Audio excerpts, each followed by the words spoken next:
Morning, YouTube. Welcome to Fox Boss 9, and it's been a while since we've posted really anything, and there's good reason behind it. So for you guys that have joined on back in the day whenever I was doing repairs of any kind for that matter, or maybe some towing videos, everything's changing. And you can see that currently I'm in a location you guys have never seen before. Now, a lot of our viewers are privy to our other channel that we've been running for the last, well, since 2014, and that is RV Daydream. Well, that channel is kind of in a hiatus state because of what we're now doing, and that makes this channel become really active again. However, that doesn't mean the other channel is going away. For all you guys that are RV Daydream fans, we're not changing that at all. It'll continue to be the way it is, and it's going to get better. But for Fox Boss 9 fans, that means content again. So what happened? What was going on? Whenever we first started that channel, I had a small engine shop, and I was doing repairs at the house all the time. However, I ran into other projects that came along, and that turned into RV stuff. And that turned into us going out RVing a lot. And with our kids graduating school, that house that we lived in for 20 years, didn't really seem to have a place for us anymore, even though it had been in the family forever, for 75 years.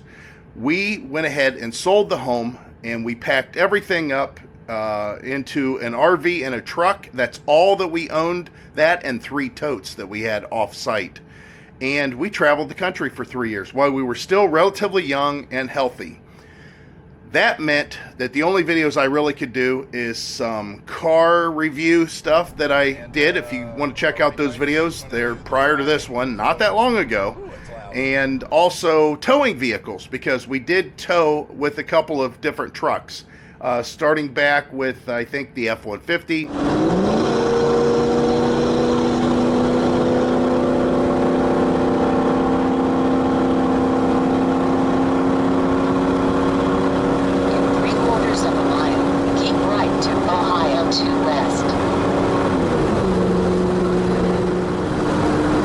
Then our old F-250, which we did the headers on and everything.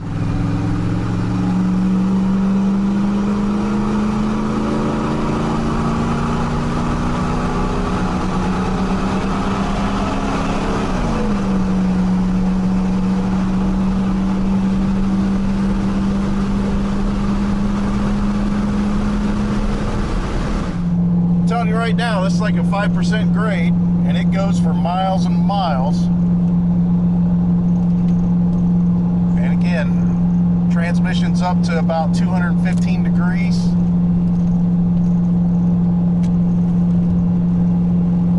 And the RPMs have come down a little bit. My oil pressure's dropped quite a bit, actually. My oil pressure was running 50. Now you can see where it's at.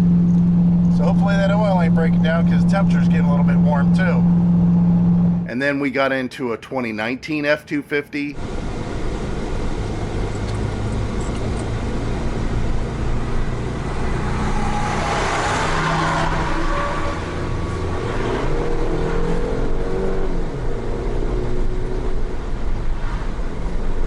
Ooh, smell that exhaust. Okay. Do the little roundy round.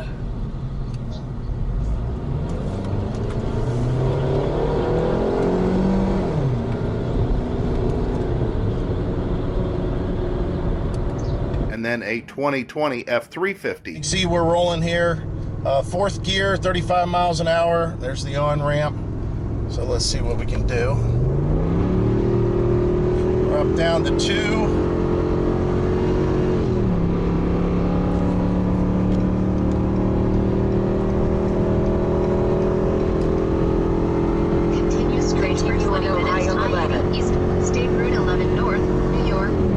Now we're definitely going up a hill. Not much of one, but still. And again, we towed with all those vehicles, and we kind of shot video of that. So now, what's different? Well, we moved from that home and the RV lifestyle then into another house. Now, I did a review on a snowblower there, and that's one of the last videos that I did, really. We did a review of a snowblower. We showed it working, operating, and although that home offered a lot to us, it was in the city, and I was kind of restrained. From what, you might ask? Well, making repairs and doing projects. I just didn't quite have the room that I needed to, or what I was accustomed to, and that has changed. So what you're seeing here is we're in the basement, which is kind of right now messy, sort of storage, and also my office, which is going to be a little bit more pronounced here. But let's show you what we moved into and why we're going to have more projects. We moved into a location, we got a little bit more property, a little bit more room than our last home, and I've got that pole building back there, which just got all kinds of room for projects to happen, right? The first thing that we ran into was the snow situation. And if you guys remember, I used to have the plow, the old Sears plow tractor. And some of you guys watched the video because of that, or our channel. Well, we got rid of that. Whenever we went to the city then, moved back to a home, I picked up a snowblower.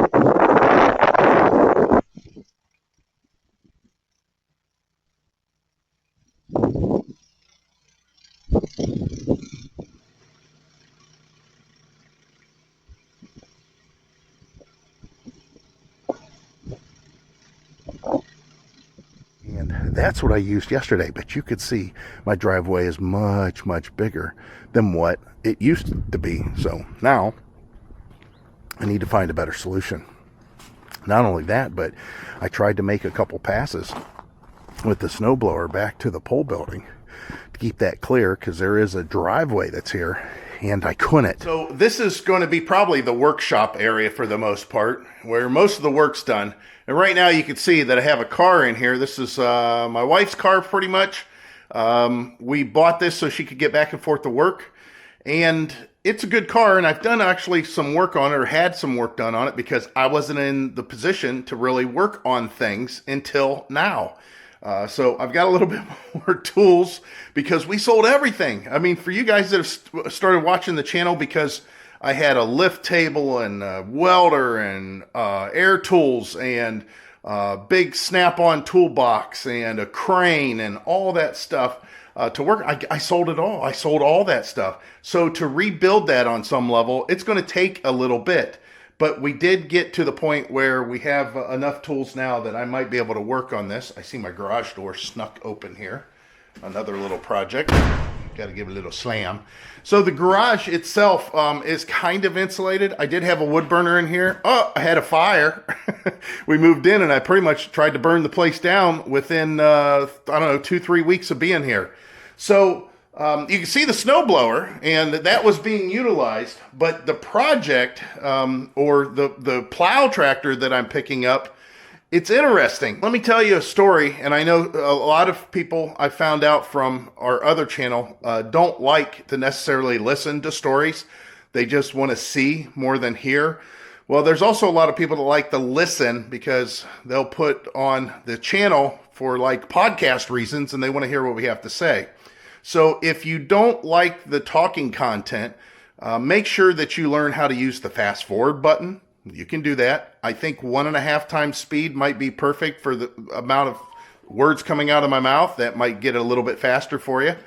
If not, go a little quicker, or just skip to the next section. But don't ask me questions that are covered in the video.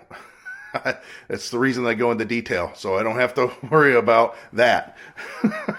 Seems cruel, right? You have to listen to learn? Oh, I don't know. I think that's pretty easy to me. But going back to what the story was, we had that Sears tractor at our old house.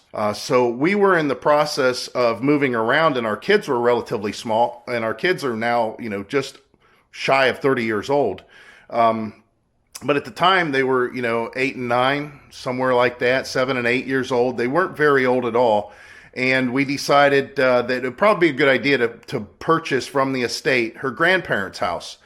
When we did, we inherited some stuff that was left on the property. One of those things was a 1975 Sears garden tractor. It's an ST10. It has a 10 horsepower Tecumseh engine on it, and it's just a good old, tractor. It had a plow that he ordered with it. He ordered the lawn sweeper. Of course, he ordered the rotary mowing deck. You had to order that stuff separate back then, all from Sears. And he had it delivered there in 1975. Now, all the time that he lived there, he took it off the property one time to drive it about 2 miles on the back of a trailer and do some work over at a friend's house. And then there was one other time that it went to the neighbors behind the house to move some gravel around. And then I took it one time about 6 miles away on a trailer. I just don't want you guys to think we drove it 6 miles. And we plowed some dirt back into a ditch that was dug. And other than that, that tractor had never left the property from 1975 until I sold it in 2019. So you can see that was there a long time. And it was a good tractor. And for the longest time, I mowed with it every summer and I plowed with it every winter. It got to the point where I was tired of moving or putting the plow on and taking the mower deck off and back and forth. So I just left the plow on for about the last 5 years of us owning it. And that's all it was used for. So it was a good tractor. I hated to see it go, but there was no reason for us to keep it. Nobody really needed it. I mean, it was a good piece of equipment. And I'm sure whoever bought it's very happy with it. It had the Sears weights on it and the chains and all that stuff.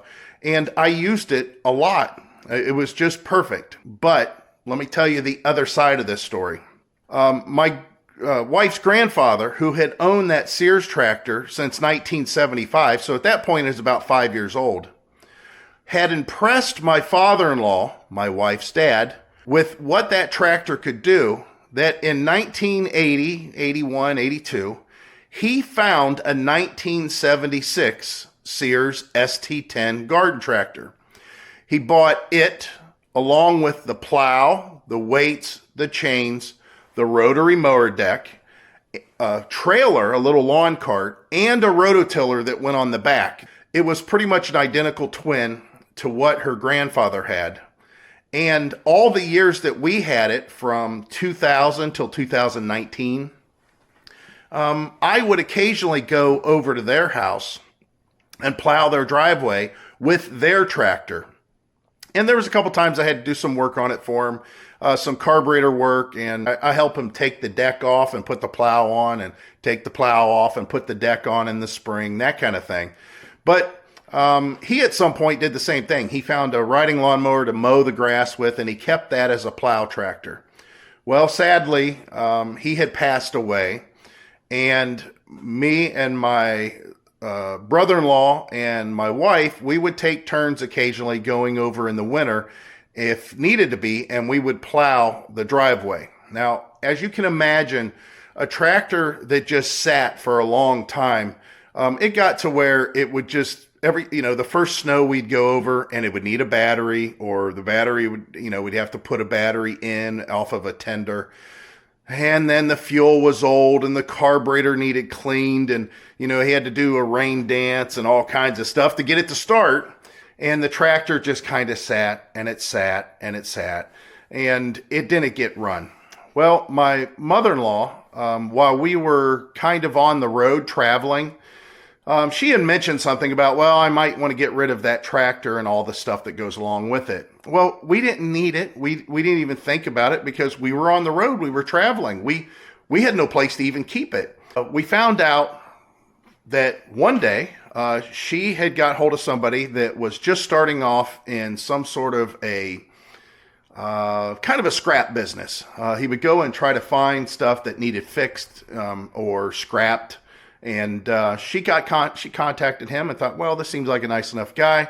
And she gave him the tractor, the rototiller, all the manuals, the wheel weights, chains, the mower deck, the plow.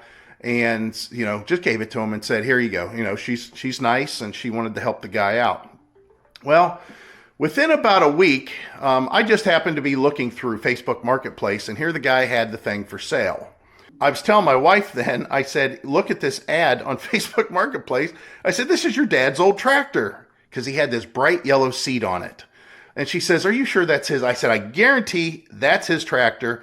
And I said, do you want to buy it? Well, we still lived in the city. And she goes, we have all this stuff in the city that we were already renting a shed, one of those rent-to-own sheds, and our garage was filled, and our basement had a lot of stuff in it. She goes, I really don't think we need that tractor. And I said, yeah, I don't either. So we just let it go and didn't think much about it. Well, it got sold to someone. The person that bought it, they decided they were going to sell it. And what they were doing was buying cheap, and they were one of these flippers online. All they were doing was buying them, jacking up the price, and putting it back up on Facebook. Now, I don't have a problem with that. People do it.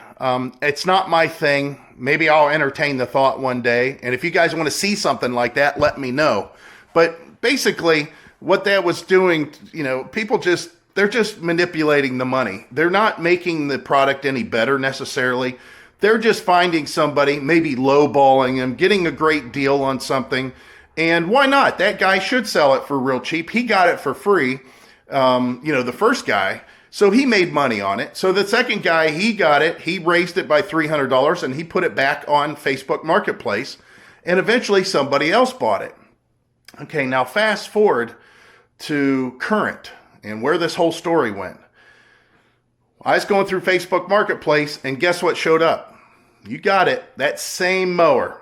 Now, he was asking even more money for it, because I think he was trying to flip it. And I just said, what's your bottom dollar? Because it's not worth what you're asking. So this guy that we're going to his house now, I've already knocked him down a couple $100, and I think it's fair. For what I need it for and what I know it's capable of doing. So we're going to head out there. We're going to take a look at it, and hopefully it turns out to be a good thing all the way around. But I've got a little bit of a project just to even get it. Here's the thing. I don't have a truck anymore. Once I sold our fifth wheel, and I sold the 2020 F350, because I don't need a truck that big. I just need, F250 or an F150. For what I do. So eventually we'll sell my wife's car here, and we'll go out and buy a truck and buy her a car. But we have to sell our other house. We still own a house in the city. So the reason that I say that we have a little bit of work done to do is because my son-in-law, we have to borrow him to use his Explorer. Now, his Explorer is a sport. It's like a cop car. That's what it looks like to me. And it has all-wheel drive or four-wheel drive or whatever they actually call that. And we're going to have to get back to the pole building, which, again, there is a driveway underneath all this snow. But it's still, there's snow out there. There's probably 8 inches of snow. And I have to get my utility trailer that's out there so that we can go get this thing. Time to go out to the abyss, which is the pole building. Yeah, you can see, look at, I already went through this once, and we got another at least 2 inches here. Hey. Now, once I have this tractor, it won't be such a big deal trying to get a trailer from back here. Utility trailer's not big at all. It's just big enough for our 54-inch, 24-horse, zero turn that we have. Okay, everybody look away. Do not look at my combination. And now to fight this door. And we don't have much for lighting out here yet. Oh, and I forgot this big ladder was in the way. I did a review on this ladder for my other channel. I forgot all about it. Let me pivot around. I got to get this thing wiggled through here, which shouldn't be a problem. Here's some extra grounding cable, just in case. can see there's electrical wire here, but you can see the idea of what I might be able to do for projects out here, at least keep the stuff out of the weather, which is the whole idea behind, you know, the purchase of this place and this channel. So I want you guys to stop, if you can, pause the video, which I know that's easy to do. But I want you to pause the video and I want you to put in the comments what you think the project should be. Should I stick with small engine stuff? If you guys don't know by now, watching my channels, I'm a Ford guy. I've had a lot of Fords. I'm an old school Ford guy. The newest stuff I like is the EEC system as far as fuel injection. So basically everything that was up till about 96 and prior to that is all open. So 96, 97 on the F-250, F-150s and earlier. And then same with the cars. The cars are going to be right around probably the 94, 95 range and earlier. So carburetors, no worries. 6 cylinders, I don't care. Just let me know. Let me know what you think in the comments. We'll just let this thing fly. Again, fast forward through whatever sections are just not interesting to you. If you just want to see what's happening with this mower, that's fine. I understand. But except for the hose, these slates, this wood here, this tar paper or roofing paper, this base, and that's pretty much it. Everything else, you know, in these banisters, everything else was left here. The workbench, all that stuff on there, I haven't gone through. This here, a couple bottle jacks, all these old jars. He used to do something with bees here. So there's a lot of bee making, beehiving stuff. The shelving, which I feel a little, I don't like the shelving, just to let you know. This shelving here, probably gone. That shelving back there needs to be redone. When we get this spring coming this spring, I've got to get the pressure washer out. I got to clean inside and outside everything. But again, that'll be for another thing. Let me know what you guys think. What would you like to see?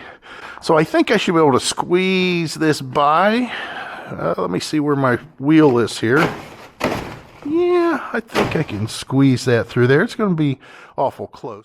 All right, so we have the utility trailer hooked up, and I didn't realize how tall his truck was. Look at the weird angle it's at.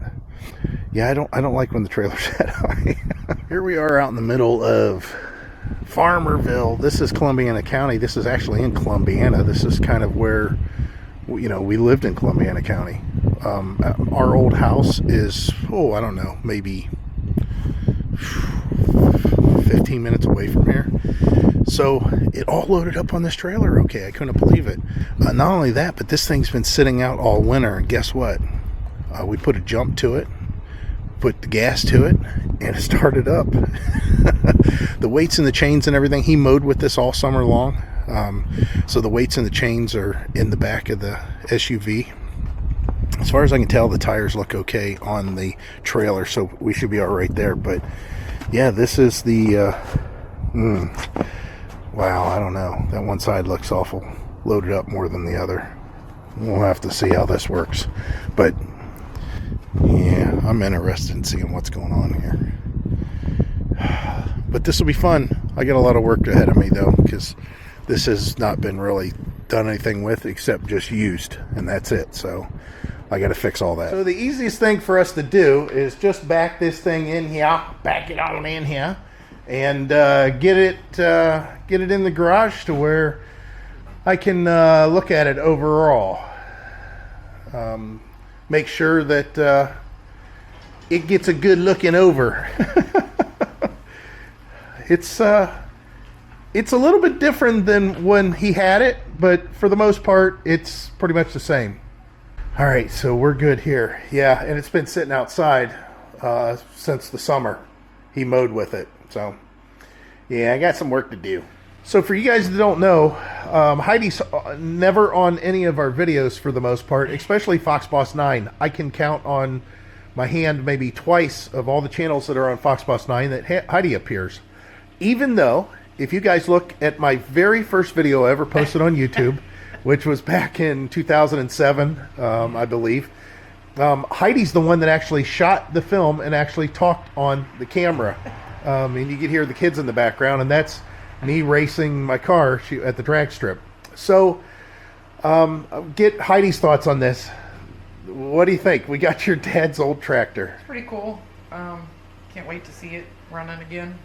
Yeah, and you'll hear me talk over Heidi all the time. It's a habit of mine. But one of the things I want to remind her is how we got that video of your dad and our son riding on this tractor. Oh, yeah. Now our son's going to be 20. He's 28. Yeah.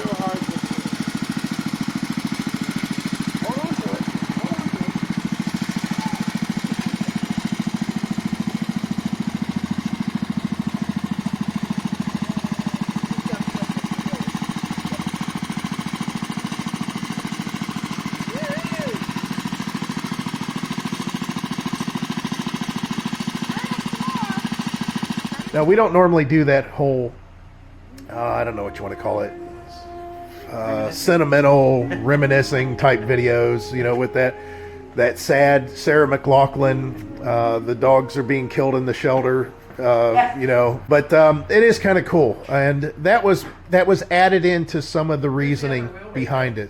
It's over here. But the reason we're out here is I'm going to check, Heidi's, if you guys don't know, she's the general manager of Advance Auto Parts. She's worked for Advance Auto Parts for going on 25, 26 years now. And she has the ability to get me stuff relatively cheap. That's one of the benefits of me working on small engines. She's always been able to call and say, hey, we have a sale on Seafoam. We have a sale on carb cleaner. Our oil is really cheap. We have a big discount on batteries right now. Whatever the case may be. And Heidi's always been able to get it. So what I'm doing now is she's going to head out, and I need to measure the size of this hole to get the exact size so I can get a ball for that. We need to get the ball so we can haul this trailer specifically to get it, you know, back to the garage. Now, we do have the lawn cart, which we never had the lawn cart with our tractor. This is a dump cart, huh? It is a dump cart. It'll come in handy. There's no doubt about it. We're definitely going to use the lawn cart because right now we have the wagon, and that's it. Yeah. So everything is in really good shape. The most important part, believe it or not, of this plow system, which I don't see here, unless my son-in-law put over on this side, which he did. Out of all the things on this plow, believe it or not, these are one of the most important parts. This here, and then these inserts that go into these tubes. Because this is what makes this plow a plowing beast. And what it does is allows the rear axle, basically, from this point right here, these two pins, that's where these bars hook up. And they run all the way underneath the tractor without the mowing deck on it. And they connect directly to the plow. So ultimately, the plow is being pushed by the rear of the tractor and all of the force that it offers. And it's very important. That's one of the main reasons I wanted to get into this. And that's what makes this thing such a beast for plowing. Now, as far as mowing, it's a fair mower. It does a good job. Doesn't really stripe the lawn very much, but it's gear driven. It does a good job. We mowed with it for years. So we're in pretty good shape. This mower is in better condition than what our mower was. And the main reason is because I used our mower more. That's the basic reason. Because this was only actually used in the winter. Yeah, you're Because my dad bought that fine Craftsman. yeah, which he bought a brand new Craftsman riding mower, and he just cursed it from the day he got it. He said it cut worse than this one. He hated it, everything, but it made it to where he didn't have to take the plow off in the spring. Yeah, he had me doing it there for a while because he just couldn't do it anymore. I helped him once. It wasn't fun. Yeah. And again, this whole mechanism here, all of this is for a rototiller, which... And maybe we'll find one. Yeah, I don't know, though. I didn't really like... The thing I didn't like about the rototiller is it has its own engine. Yeah. And I didn't use it much. Yeah. I mean, when it worked, but there's other ways of tilling up that I think is more effective. The thing that this is good at, more than anything else by far, is plowing. It is just a unbelievable plow tractor. Now, other people have done a lot of other stuff with it, but we will go ahead and get this thing off here, looked at, figured out, all that good stuff, and we'll be able to, talk about it on videos in the future, which is kind of what this channel is all about. Good morning, Fox Boss 9 fans. It's a new day. We've got the stuff unloaded. I did that last night. We had errands to run. I left the trailer out because of being covered in salt. We're actually, believe it or not, even though it's 26 right now, in just a couple of days it'll be in the 40s, and we've got rain in the forecast. I'm more than happy to have rain. Rinse this off. And this house is new. I hope this is the key, and it's not. Wah, wah, wah. In the meantime, I've got the torpedo heater running, and I hope I've got enough fuel in it because I forgot it was running and I was doing computer work in the office downstairs. So the nice thing is I have a thermostat set up out here that shuts this off at 55 degrees and then turns it back on again. Yeah, it feels pretty good in here. So the benefit of having Heidi work at Advanced Auto Parts is I can just tell her, hey, I need this stuff, and she goes and gets it and brings it home. She says, hey, I've got a universal choke cable at my work that might work for what you've got going on here because the choke broke. The other thing is, I'm not sure what these guys were doing, but man, they hogged this whole thing out, this area here, for no apparent reason. I have no idea why they would do that because all that was there was a red lens and a light, which it's just odd. I did ask her to get some fuel line because the fuel line that's on there is not right.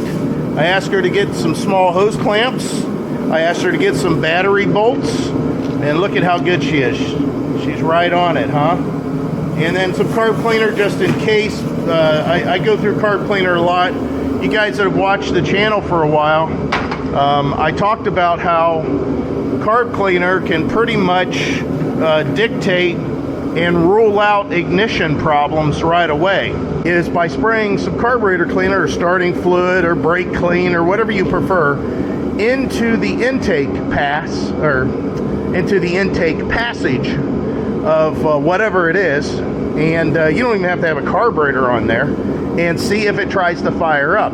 If it tries to fire it up, or if you can get it running with short burst of carb cleaner, then you know that it's not an engine problem or a spark problem. You know that it's some sort of fuel delivery problem.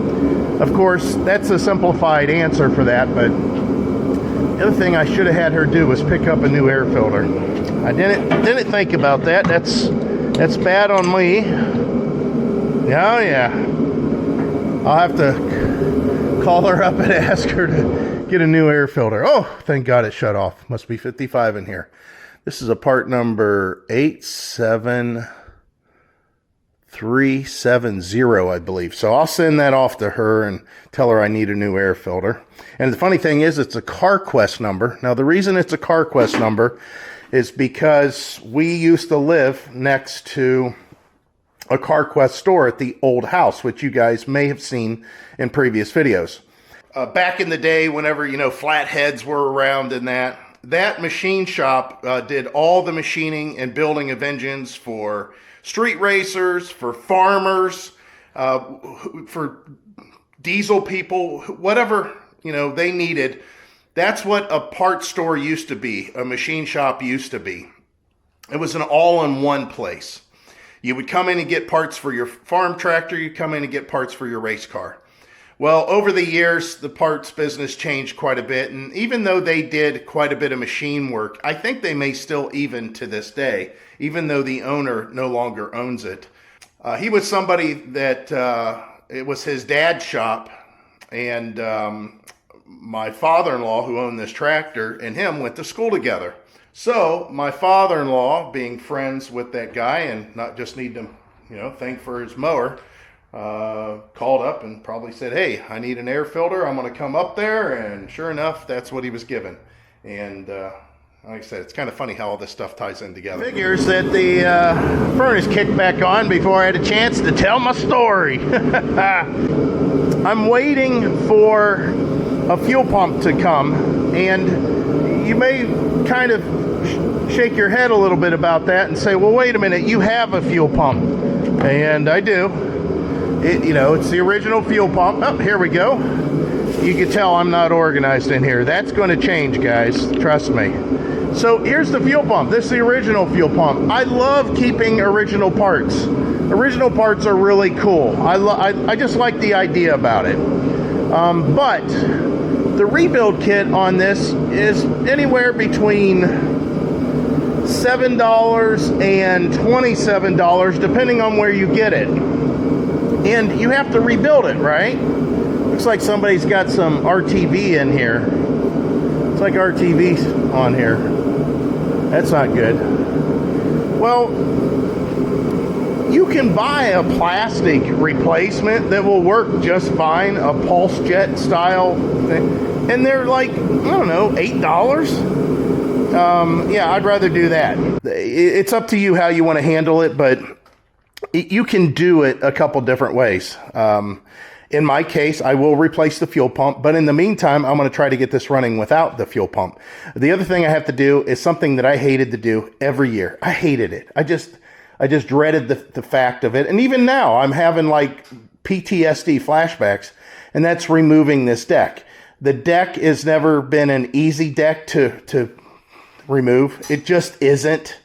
It doesn't mean that it's horrible or anything, but yeah, yikes. It's just, ugh. The other thing I'm going to do is take off the 3-point hitch in the back, just the lifting mechanism. I don't plan on putting a garden plow on the back of this, or a rototiller, or a disc or anything like that. So all of this mechanism in the back is just extra, and it's kind of in the way. I did, however, go out, or have Heidi, again, great person that she is, and get the hitch for this. Even though, boy, look how long that shank is. I might have to cut that off. I don't want it hanging down too far, but it's just a 3/4 inch, and I'll just clamp the crap out of it, and probably, like I said, cut off the excess that's down below. We'll see. The downfall to that is, you can see that this trailer, that is a great lawn cart, it's set up for a pin. It's set up for you just to drop a pin through there. I'm going to have to think about how I want to do that. I'm sure there's a way around it. Well, we'll see what we come up with. Okay, not the best of angles, I know. And now we got the heater kicking on. Why not? So I wanted to show you something that's very critical on this mower, more than any other mower I've ever worked on in my life. And that is this belt guide and this belt guide. They have to be set up exactly perfect. So when you disengage your clutch, or let's say you engage your clutch to disengage the belt from the rear pulley, it will loop correctly. Now this is common on almost all small engines. that whenever you engage the clutch, push the clutch lever, that the pedal needs to allow slack, and the belt needs to slack correctly. And what I mean is, if it's not holding it relatively close to the pulley, it will slack and become a big circle, and the contact point will still happen right here that'll allow enough contact to spin whatever it is, so it never disengages. Well, that's really true on this one for whatever reason. And if you look, these wires are just welded to plate. You're supposed to disconnect with this bolt and this bolt, disconnect the plate, take the belt off, put the belt on. I'm going to tell you that in the 20 years that I used that 1975 model, and this is a 76 model, I never did that. All I did was bend these out of the way just enough for the belt to go on or off. Now, the drive belt, that might be a little bit different. The drive belt, you might actually have to remove this plate, but for the deck belt, not the case. So again, tinker around with that. I see a lot of people that are, well, actually right now on Facebook Marketplace, there's a mower just like this one that's for sale, and the guy has an advertisement listing in the description that says, I cannot get the deck to disengage. It's always on. Well, the reason it's always on is he don't have these adjusted correctly, or potentially he has the wrong belt size altogether. But most likely it's what I just said. So now that I got the deck belt off, I'm going to go ahead and take a hammer or pry bar. I'm going to pry these back down and get them really close to where they need to be, because I see one thing that's a real pain in the butt, and that's this. Oh man, this is so burned out. This belt is so roached, but we'll see if we can get it to work. All right, so you can see this thing was running really, really rich, and I know that mine used to run pretty rich also. Oh, check that out. The carb leaks. How nice. So I got something to work on. Oh, these guys, they just crack me up. That was unexpected. I planned on just firing this thing up. Let me take a look at the carb bowl, see if there's something obvious there that could come up. One of the things the guy was talking about, which, you know, the people that when you deal with certain people, you know, you just don't know. He kept on saying, this is the original carburetor. Oh yeah, did you know you can solder floats? Yeah, I know you can solder floats, but usually you're not too successful. It's best just to buy a new one. It made me think that maybe that's what he did with, you know, either that one or this one that's on the mower. So let me dig into that a little further. So I want to show you some of the stuff that I did, or talk about it at least. The battery's in there now. I did put in the choke cable, and if you break a choke cable off, don't get too frustrated by it. You can go to the parts store and get, you know, one of these things. This is a choke kit for a carburetor on a car, and it comes with a cable and all that. And you can see here, I cut it off. But what I did is I pulled the cable out of the housing, which, well, we'll find it here in a second, guys. Oh, I don't know. I don't know where I put it.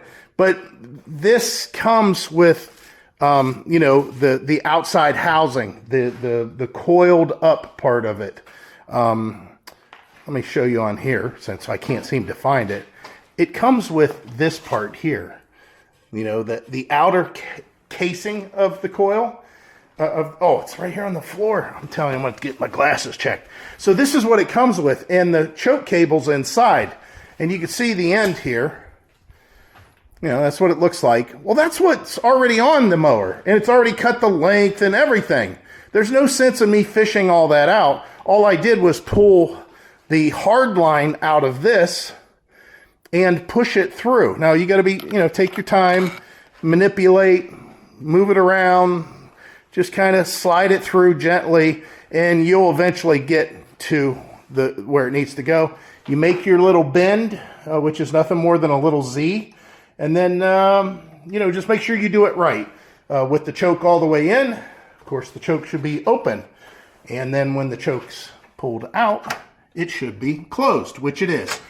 Now, the reason I didn't put the air cleaner on, you know, the air cleaner mount, not only do I need an air filter, but I knew I might have to do some carb tuning here. In this case, I got to see why it's leaking, which is hilarious. And I also checked the oil, which in this case there was no oil. I mean, there was a tiny bit of oil, but I don't know what's going on there. These do burn oil. Mine always burned oil. If I plowed for a couple hours, I could expect the next time I go out that I need to put in about that much oil out of a regular quart. So whatever that may be, just a few ounces, but it would always use oil. You got to stay up on these old engines. All you got to do is feed them the oil as they use them, and make sure that the carburetors are adjusted so they don't run rich. And I'll tell you, they're bulletproof. They really are. Now, if something happened to this engine, I don't know if I would necessarily replace this engine with another one just like it, or if I would go ahead and just try to get some kind of Chinese thing in there. But the thing about this, it's all cast iron, and that extra weight on the front end helps a lot. Speaking of which, these guys have got these tires way overinflated. You don't need, I mean, look at this thing. It's all bubbled out. Like, I don't even know what. All right, so I'm just going to let this thing leak. And the only reason is because I've got that fuel pump coming, and it will solve all of that problem. But when it's running, it should be fine. It shouldn't be overflowing like that. Let me go ahead and push in the belt that, I'll tell you, it's just horrible. And let's get this thing started. Let's see if we'll get it started. Needs a lot of work here, I'm telling you, just from what I can see. That sounds just like I remember it. They're all pretty much the same.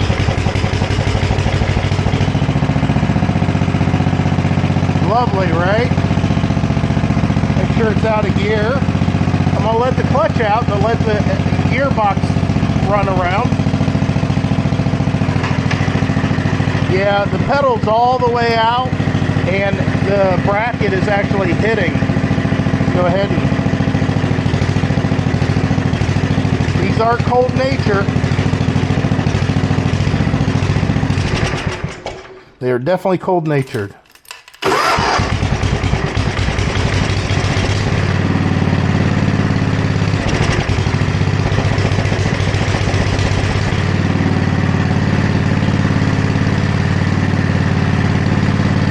I used to have to run with mine with the choke partially on, for quite a while, actually, to tell you the truth.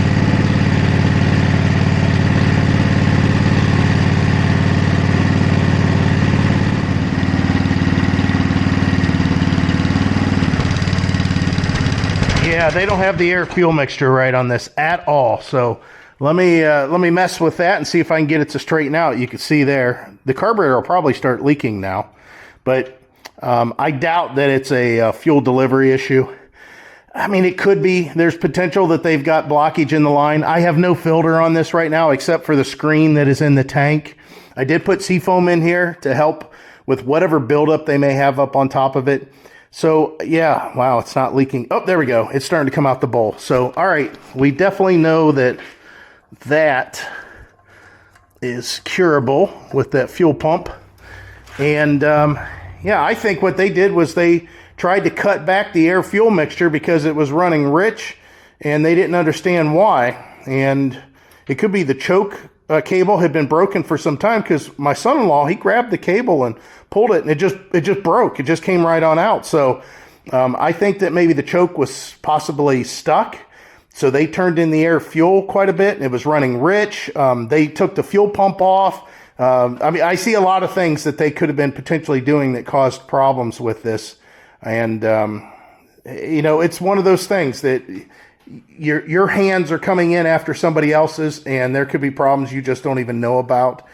And I'm finding those out. The good news is we have all the manuals. These are, you know, her dad's original manuals. They kept the binder, and it followed along with the tractor the whole time. So they have the engine manual, they have the rotary mower manual, they have the plow manual, they have or what they call a bulldozer. Yeah, bulldozer snowplow manual. They have it all. So it's nice because you got part numbers there that you may run into. But anyways, these batteries have gone up way higher than they used to. I think that this battery is probably closer to $50 now, $40 or $50. The only thing that got cheap, believe it or not, is the carburetors, out of all things. It used to be the rebuild kit for the carburetor was about $20, and of course you had to go to the trouble of rebuilding it, or buying a new carburetor was usually about $100. Well, now you can get these carburetors for like 20 bucks. I can't believe how inexpensive they are. I have a tendency to think that they were trying to figure out a problem that they were causing, and I might put back the old carburetor back on there. I'm looking at it, and it looks pretty good. It needs rebuilt. It at bare minimum tore apart and cleaned real well, but you know, this is the original carb, and it did it all those years. You know, of course it was dirty because, like I said, it sat for months. You can see all the scale and everything in there. Kind of sucks. When I had my small engine shop before I sold everything, I had a cup brush that my father-in-law had given me that was an air tool that fit those carb bowls perfectly. All I had to do is just stick the brush down in there, squeeze the trigger, and it would clean it all out within, I won't even say a second. It would just take it all out. And the Briggs bowls it did even better with. The Tecumseh bowls have little, you know, that little step in it. The only other thing that I wanted to talk about is Tecumseh in general. Now, Tecumseh was a hit miss with a lot of their stuff. But if you had a snow blower of any kind, most likely it had a Tecumseh engine on it. And if you had a go-kart back in the day in the 70s, a lot of them were Tecumseh engines. Even the Toro push mowers, the self-propels, those things were, man, they were plentiful. And they were all Tecumseh engines. Tecumseh went out of business. And you know why? Tecumseh just, for whatever reason, they wanted to build their own carburetor and make their own carburetor. As good as they were with engines, they were horrible with carburetors. It took the littlest amount of dirt or debris or anything to cause that carburetor to just be crap, and when it start and when it run. Briggs & Stratton, on the other hand, could have debris in the bowl just sitting there, and you could stir it up and put dirty fuel through it, and the thing would run. Honda's another one, believe it or not. Honda, those carburetors, kind of picky. They're a little picky, but Tecumseh carburetors, by far, that's what put them out of business, I believe, personally. All right, let's attempt this, and I don't have my normal carburetor screwdriver. Yeah, this one will work okay. Let's go ahead and do a standard one all the way in, and then we'll turn it out. Let's try 2.5. So we'll go 1, and then 2, and then 1/2. Seems awful lot, but let's go ahead and try that and see what happens. Fire it up. Oh, we gotta turn on the fuel and let it start leaking. Again, the fact that it's leaking tells me that it should have enough fuel.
This thing is, it's a handful. You can tell that it don't like what's going on here, that's for sure.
Okay, so it's noisy, it's smoky in here now. Yeah, that's pretty good. The next thing I need to do is pull the deck off. And it's not fun. I've talked about this already once before. It's a process. What you have to do is there's pins, quick release pins that you'll pull out. And those quick release pins will allow the deck to come off. Now the front one's not too big of a deal. And then you have a 9/16 inch bolt that's on this side, which, let me see if I can show that to you. I think it's a 9/16 head that pulls off the drive, or the cable here. Yeah, that looks to be 9/16 head.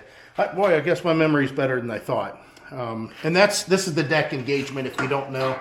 That's what engages the deck and disengages the deck. The deck has always been really good on this mower. I don't know what they've done to this and how bad it is at this point, but like I said, it's always been pretty good. It's not warm enough for me to fix the seat, unfortunately. That's a sad shape of affairs. The seat has got a trim piece, but this has to be really warm and hot and pliable, and you can pull it over the edge, and then you take a soft mallet hammer and you just go ahead and tap this trim back on to kind of hold it onto the metal part of things. But yeah, that's sad. It's even on the back there. So we're getting closer. We're definitely getting closer. All I want to do is be able to get this thing to where I can hook up the plow and I can plow the snow through the winter. Then in the springtime, when I've got a little bit extra time and things are a lot warmer, I'll go ahead and go through this. I'll grease all the fittings, even the drive belt. If I can get this belt to last me through the winter, that'll be fine. I'll be happy with that. And then, again, in the spring, we'll be able to take care of this and make it a little bit nicer than what it is, because it's unfortunately been abused for a while. All right, so I've got quite a bit lined up here. I had to fix the headlights. They had those disconnected for some reason. And I went ahead and put the plow on. I did not take that arm off yet. I'm wanting to plow the snow that's going back to the barn to see how this does. So I did get one wheel weight on. And if you look, it's kind of funny looking. You see that black line there that doesn't match the rest of it. Well, that's an inner tube. It's supposed to have rubber from the factory. They had this rubber that went all the way around the wheel weights that protected the rim from being scratched or anything, especially when you're driving, probably salting and it's going through snow and it's always wet. So they wanted to protect it, and that's kind of what I got going on there. These wheel weights are heavy. I wish I would have weighed them, but I have to do the other one on the other side. And what I kind of do is I get it to pivot up so far, and then I roll the tractor back and forth. Let me see if I can get you guys a little bit lower so we can see maybe a little. Woo! Went for a ride, did you? And I know the lighting's not the greatest, but yeah, I'm going to try to get this thing on here. I need to clean out that wheel a little bit, though, because obviously, everybody takes care of stuff their own way.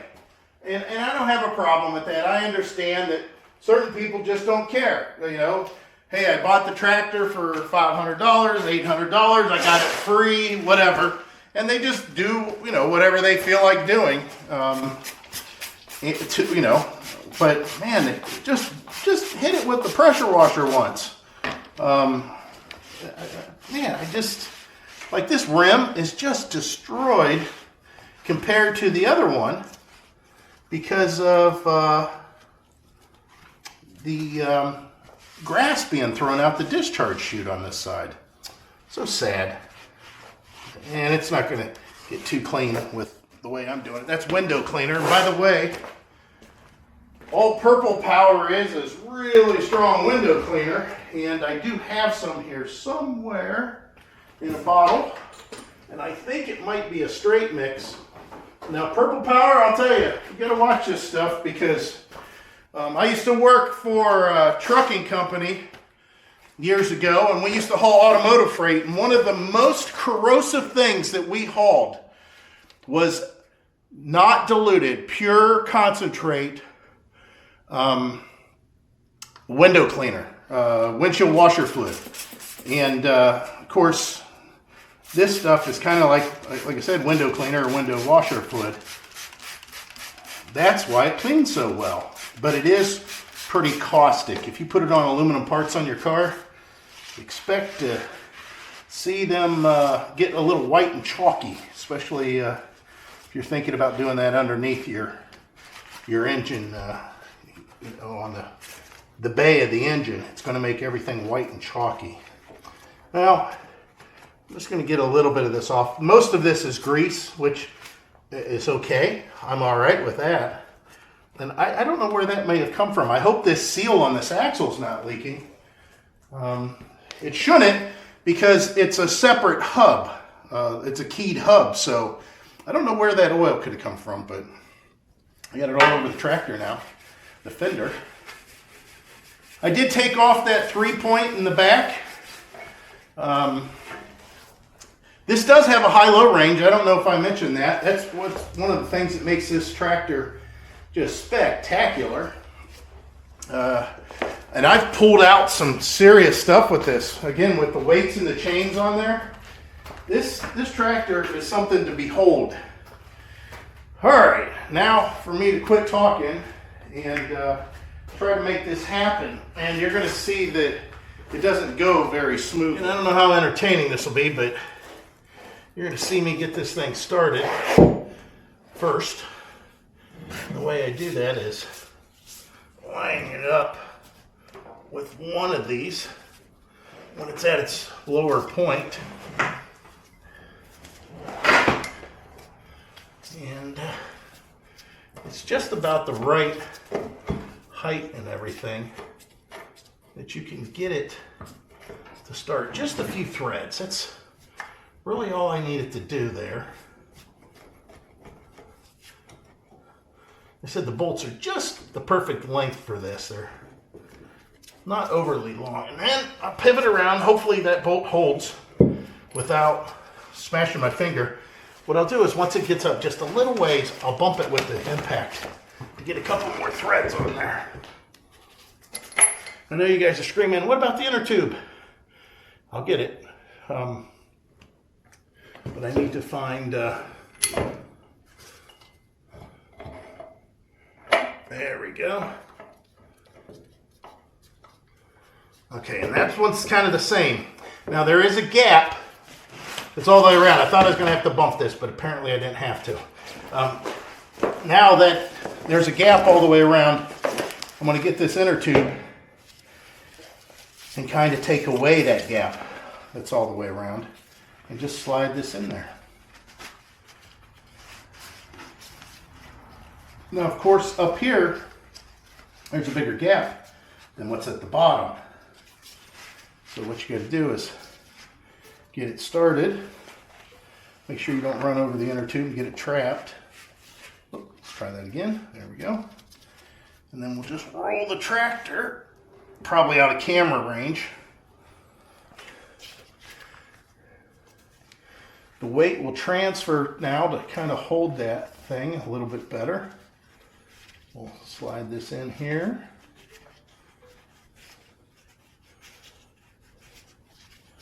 It's kind of tight. There we go.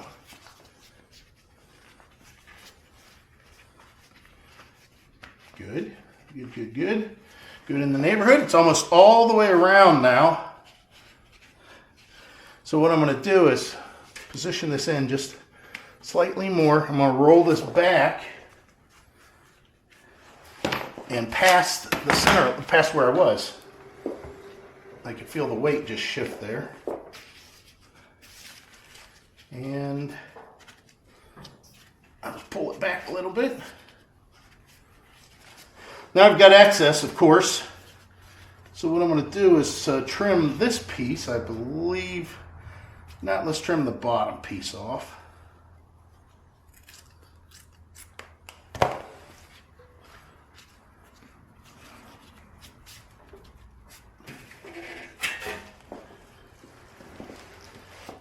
I forgot how heavy, like I said, these weights are. It really changes the dynamics of this tractor when you get them in there.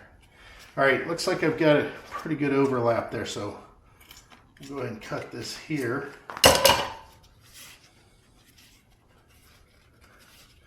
This inner tube was from a Big Fat Tire electric bike that I reviewed on my other channel. We do a lot of electric bike reviews. And let me put a clip in there so you can see it. Thing was when I got it, the rear tire was deflated. No big deal. I thought, okay, I'll just put the pump on it and I'll inflate it. The problem was I was kind of busy and I walked away. And when I came back, I saw that I didn't have the tire seated in the rim when I started inflating. So the tube was pushing out the side.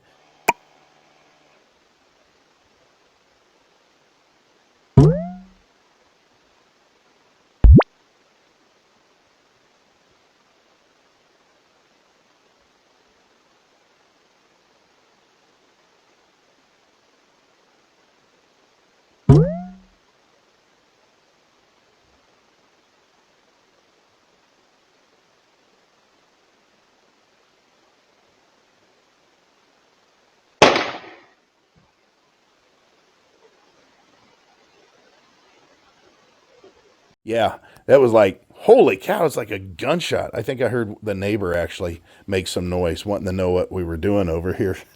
Yeah, how was that? Bang! The thing had slipped off the bead, and whenever I put it back on and was inflating it, I didn't see that it was the way that it was. Let's just say that. That was not good. Okay, so now I'm just going to bump this a little bit, tighten it up. And before I go any tighter, well, this one, there we go. Before I go any tighter, I'm going to roll it, kind of make sure it's centered, and it kind of centers itself. So what I'll do is I'll check this at some point in time after I've plowed a while, but that's pretty much it. I can trim this to make it look neater if I want. But on mine, even on the one that we had, again, we had the 75 model. This is the 76 model. It looks identical. You can't hardly tell them apart.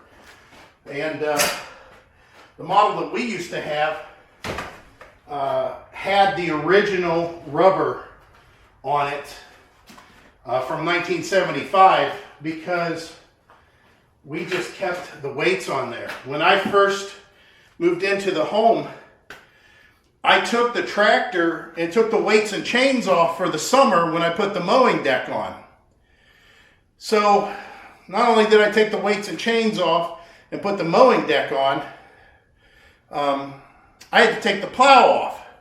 So it was a major pain then whenever winter came around, because now I'm taking the deck off, I'm going to put the weights and chains back on and put the plow on.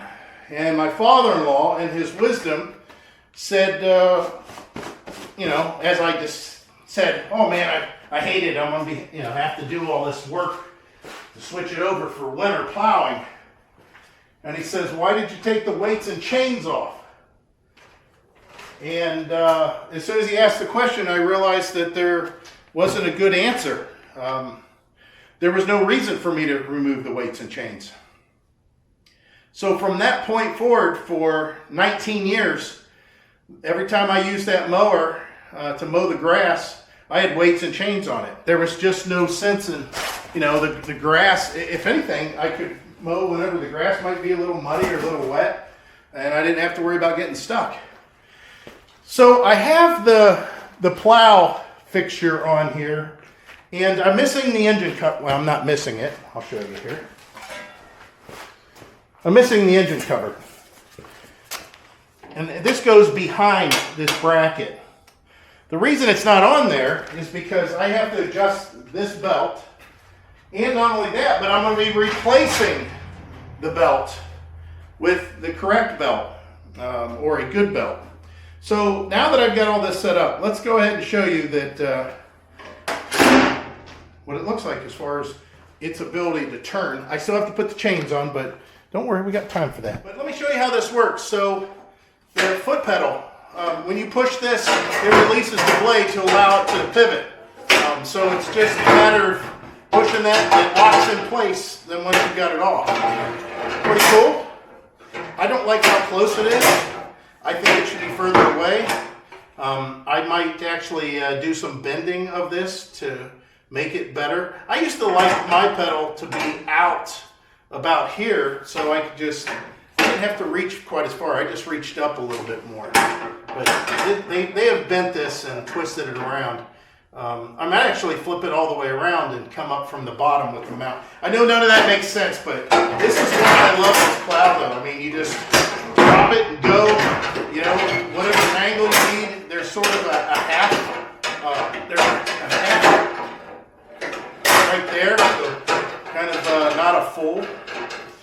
The only full is me on the tractor. Well, I definitely didn't get it done as fast as I wanted to, but I kind of got it thrown together. Let's see if the chains stay on, because they need, you know, readjusted after so many uses, and sometimes they come loose before they get to that point. But let me go get the tractor, open the garage door, run it through, and see what happens.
Well, definitely not perfect. There's a lot of adjustments that need to be done. The pedal, I still don't care for it too much. The front axle, the steering's a little bit loose, more loose than mine. I did some extra maintenance over the years that I don't think that my father-in-law had done on the steering and the cross-beam axle. Of course, the carburetor still needs a lot of tinkering to it. I need to wait till I have an air cleaner on there so I can get the adjustment just right. And, of course, the chains. And, more importantly than anything else, the belt. That belt is... it's either off or on. So that's not good. So we'll wait until that comes in. But ultimately, we have ourselves a plow tractor again. So good, good, good. I'm just looking at the tire marks in the garage. Yeah, a little close for my wife. Maybe I'll put the floor jack under the mower and scoot it to the left here. Again, we've got a lot of organizing to do here, so stay tuned for that. And if you like this video, you want to see more like it, click like or subscribe. If you want to check out our other channel, it's RV Daydream. That'll be down in the links there somewhere in the description, I hope. And on top of that, if you want to see something specific, if you want to see more like this, if you want to see cars, whatever, just let me know. I've got a lot of subscribers for a lot of different reasons, and it's time to address you guys and see what you think. So that's it, and yeah, I think that was fun.